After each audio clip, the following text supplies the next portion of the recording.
Salut à tous. Alors aujourd'hui, je vais vous montrer comment tracer des lithos sur une charpente et aussi comment tracer les traits pour pouvoir mettre vos tuiles en place, qu'elles soient d'équerre par rapport à votre charpente et qu'elles soient alignées, en fait, que toutes les tuiles soient alignées, que ça zigzague pas. Voilà. Alors pour commencer, tracer les lithos. Tout simplement, les lithos, ça dépend des tuiles.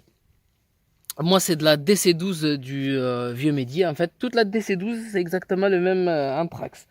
Pour tracer les lithos, c'est 37, comme on voit ici.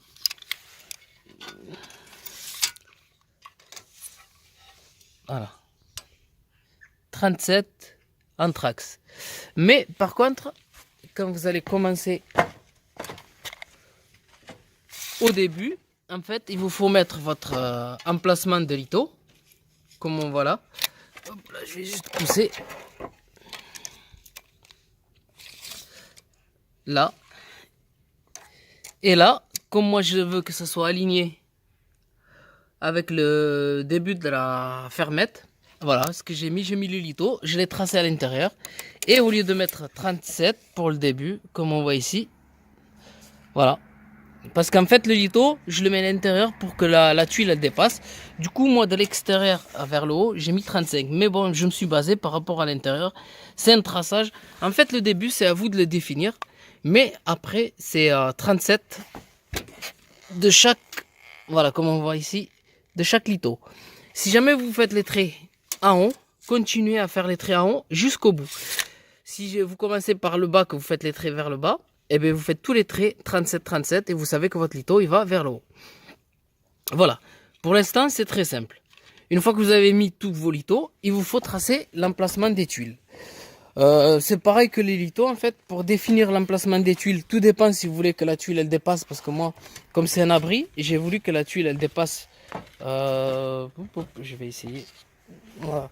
Parce que je vais avoir du lambris, tout ça. J'ai voulu que la tuile elle dépasse de 7 cm. Je crois que j'ai mis 6. Non, 7 cm. Voilà.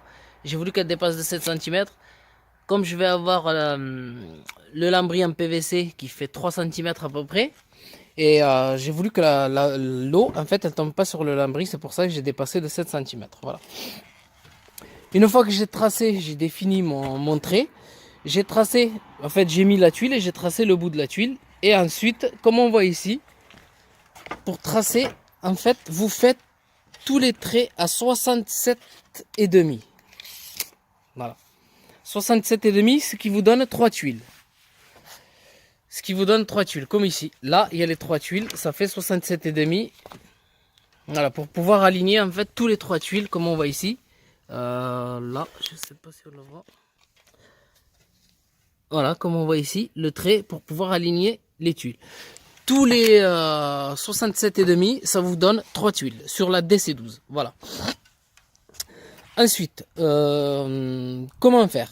Une fois que vous avez tracé vos 3 tuiles, vous tracez tout le long, 67,5, 67,5, mais attention, vous commencez par rapport au départ que vous laissez. Si vous laissez, parce que moi j'avais laissé 24 bouts, et en faisant 67,5, 67,5, 67,5, je suis arrivé au bout, et j'ai trouvé que j'avais plus que 20. Du coup, il a fallu que je rattrape les... non, j'avais pas 20, j'avais 28. Il a fallu que je rattrape les 4 cm. Ce que j'ai fait, au lieu de faire 67,5 sur la longueur, j'ai fait 67. Un demi-centimètre sur 3 tuiles, ça ne se voit vraiment pas. Il suffit juste de rentrer un peu les tuiles et ça se rattrape. Voilà. Ça, c'est à vous de le calculer. Si jamais vous faites votre charpente, qu'il n'y a pas de... Il n'y a pas de code que vous n'avez pas de code fini, vous pouvez le calculer auparavant. Mais si jamais vous avez une code finie, pour pas découper une tuile, il vaut mieux le calculer. Et si jamais, oui, pour pas découper une tuile, il vaut mieux le calculer pour pouvoir essayer de tricher un peu. On peut tricher sur 3 tuiles, un demi-centimètre, voire 1 centimètre maximum. Voilà. Sur tous les 3 tuiles. Tous les 67,5, on peut mettre jusqu'à 66,5. Voilà. Du coup, ensuite, pour mettre vos tuiles, vous mettez 3 tuiles en fait et vous montez tout le temps en zigzag, comme ça. Pourquoi on monte en zigzag? En fait, on met 3 tuiles, tac, tac. On peut mettre une tuile, en fait, on peut faire toute la travée de la tuile et ainsi de suite sur les 3 tuiles. On peut le faire comme ça. Pourquoi ne pas faire, pourquoi faire comme moi, comme ça là, en zigzag? Tout simplement en faisant un zigzag ben on suit le trait au fur et à mesure. Mais on pourrait aussi le faire comme ça. Par exemple, faire tous les 3 tuiles, les mettre comme ça, tous les 3 tuiles. Et pourquoi ne pas mettre tous les 3 tuiles comme ça? En fait, c'est tout simplement, c'est chiant. C'est pour ça que je l'ai préparé comme ça pour vous montrer. Voilà. Si on met les 3 tuiles, voilà. On va s'embêter à chaque fois pour mettre la tuile. Il va falloir venir ici et l'encastrer comme ça. Voilà. Tout le temps, l'encastrer tuile après tuile. Pour éviter ce problème-là, ce que je fais, voilà. Je vais vous enlever cette tuile. On la met par exemple ici. Voilà. Et du coup, on en prend une autre. Comme ça, on fait que poser. Voilà. On fait que poser. En fait, en faisant un zigzag, on fait que poser sans se faire chier. Voilà, du coup, là, je suis revenu en zigzag sur les 6 tuiles. Au lieu que ce soit sur 3 tuiles, là, je suis en zigzag sur 6 tuiles. On peut le faire sur 6, sur 9 tuiles. On peut faire tout le temps un zigzag. Pour pas s'embêter à mettre les tuiles. Pour pas s'embêter à chaque fois à rentrer la tuile en dessous. Il faut monter en zigzag comme ça au moins. Vous n'avez pas de soucis pour mettre vos tuiles. Qu'est-ce que je pourrais ajouter d'autre? Pas grand chose. Tout simplement, bon, je vous ai donné les cotes. C'est 67,5. Ça donne 3 tuiles. Voilà. Vous mettez par rapport à... Mais par contre, il faut tracer tout le long. Comme on voit ici, moi j'ai tracé tout le long. Tous les 67,5. Sur la longueur de la charpente, comme ça au moins. Vous avez qu'à suivre à chaque fois. Comme ça, votre tuile... Enfin, votre tuile. Oui, vos tuiles, elles seront toutes alignées. Après, si ça joue sur les 3, il n'y en a qu'une au milieu qui va jouer un peu. Mais c'est tellement minime que ça se verra même pas. Voilà, vous faites tous les 67,5. Même si jamais vous pouvez pas, vous faites 67. Si jamais vous ne pouvez pas, vous faites 66,5. Voilà, par rapport à vos calculs, c'est ça le calculer tout ça.